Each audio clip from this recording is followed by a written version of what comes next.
They said billionaires wake up at 4 a.m., so I tried it for 30 days. No snooze button, no shortcuts, no excuses. The result?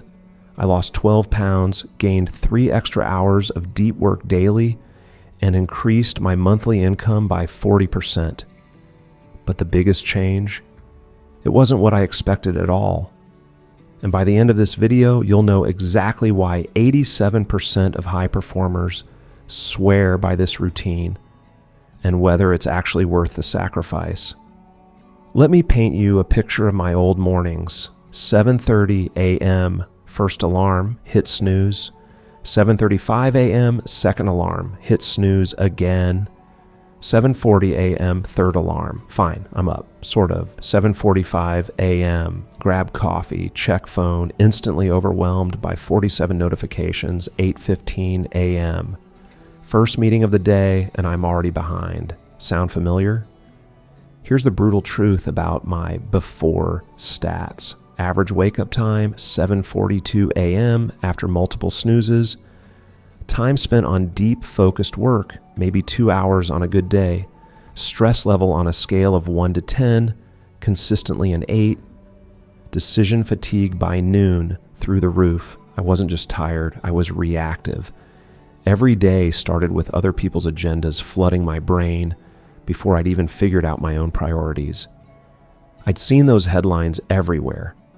Apple CEO Tim Cook wakes up at 3:45 a.m. The morning routines that separate millionaires from billionaires. Why successful people wake up before 5 a.m.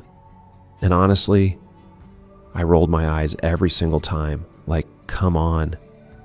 Waking up earlier automatically makes you richer. That's just productivity porn, right?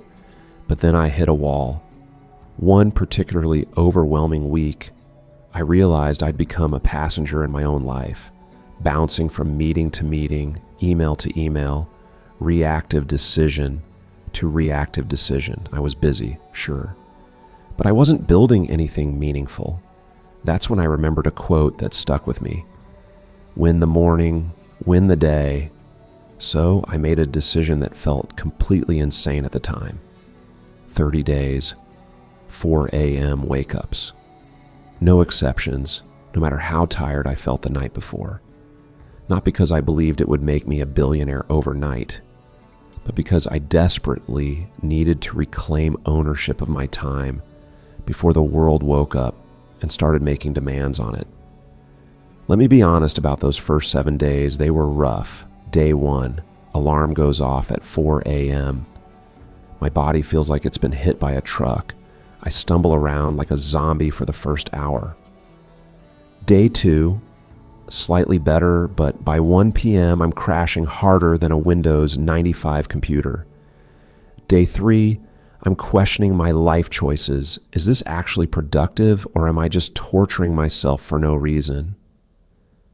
By day 5, I was ready to quit. But then something shifted.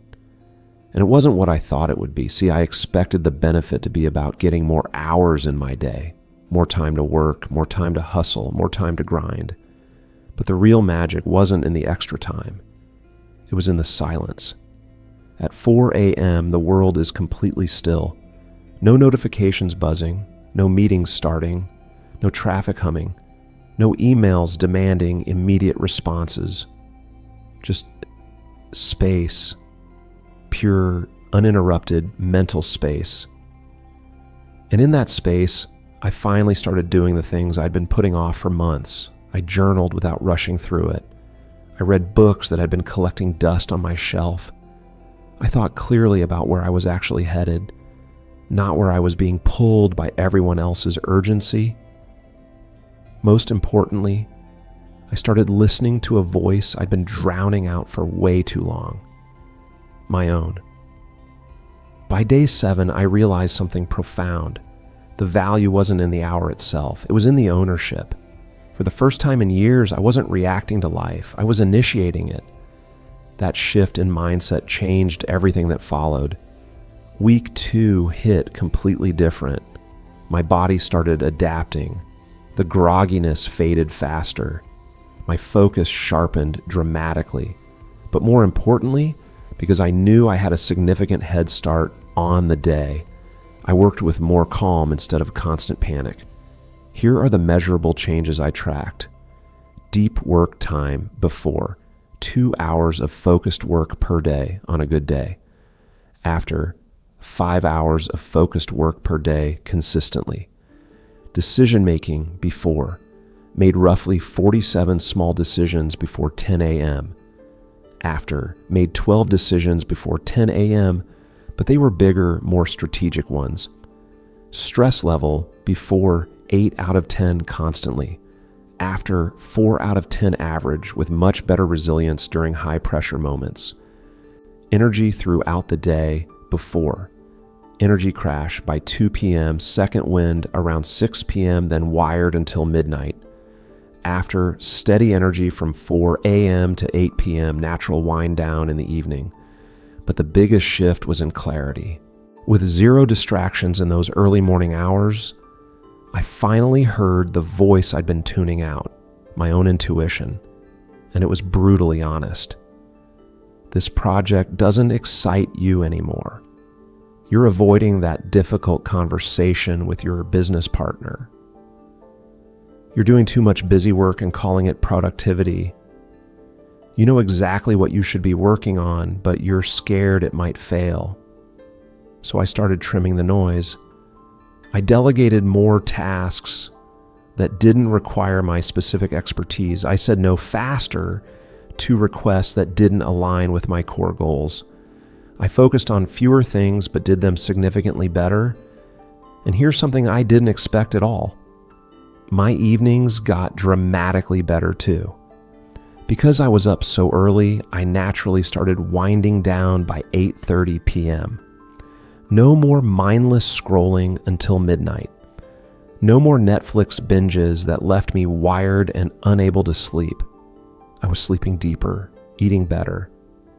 My relationship with my phone completely changed. Because those morning hours gave me a sense of control and accomplishment, I didn't crave constant stimulation and validation throughout the rest of the day. The ripple effects were incredible. Now let me be completely transparent here. 4 a.m. is not magic. There were real downsides, and I want you to know about them before you decide if this is right for you. Social life trade-offs. I had to give up late dinners with friends. When everyone else was just getting warmed up at 9 p.m., I was already thinking about bed. Weekend social events became tricky to navigate. If I stayed out past 10 p.m., the next day was rough, rigidity. This routine forced me to live more intentionally, but also more rigidly. Spontaneity became harder. Everything had to be planned around that 4 a.m. wake up. Recovery time. If I didn't wind down properly the night before, if I was looking at screens too late or eating too close to bedtime or my mind was racing, I crashed hard the next day. Not universal. Some of my friends tried this after seeing my results. For night owls with different chronotypes, it was genuinely counterproductive. They were miserable and less effective, not more. Initial weeks are brutal. I'm not going to sugarcoat this. The first 2 weeks, especially days 3 to 10, were legitimately difficult. Your body rebels. Your brain feels foggy. You question everything. But here's what I learned that changed my perspective completely. There's something uniquely powerful about claiming time that no one else is awake to touch. It's not about the specific hour. It's about having uninterrupted, intentional time before the world starts making demands on your attention. This experiment taught me discipline, yes, but more importantly, it taught me discernment. Not everything done early is automatically better, but everything done with clear intention usually is. If you're considering trying a 4 a.m. routine after watching this, here's my advice. Don't do it because billionaires do it. Don't do it to impress anyone on social media. Don't do it because you think it's a magic productivity hack. Do it because you want to explore your relationship with time, energy, and focus. Do it because you're curious about meeting yourself in the silence before the world wakes up. Try it for exactly 1 week. Not to prove anything to anyone else, but to see what you discover about yourself when you have truly uninterrupted time. And if 4 a.m. doesn't fit your life, that's completely fine. Find your quiet hour. Maybe it's 5:30 a.m. or 6 a.m. or even 9 p.m. after everyone else goes to bed. The goal isn't the specific time on the clock. The goal is the intention behind it. Wake up for something meaningful, not just to something reactive. Here's what I'd recommend if you want to try this. Week 1, don't try to be productive. Just get used to being awake. Sit with coffee, journal, read something inspiring. Let your body adjust. Week 2, add 1 meaningful activity. For me, it was strategic planning for my business. For you, it might be creative work, exercise, or learning a new skill. Week 3, optimize based on what you've learned about your energy patterns and what actually matters to you. If you want my complete morning routine, exactly what I did from 4 a.m. to 7 a.m., how I gradually adjusted my sleep schedule, and what I'd change if I started over, I've put together a free guide. Link is in the description, but remember this above all, your time is your life. Own it intentionally before someone else schedules it reactively for you. The question isn't whether you should wake up at 4 a.m. The question is, what would change in your life if you had 2 hours of completely uninterrupted time to work on what matters most to you? Try it for a week, see what you discover, and let me know in the comments what happened on day 3. That's usually when people either quit or start to see why this might actually work. Your future self is waiting to meet you in the silence.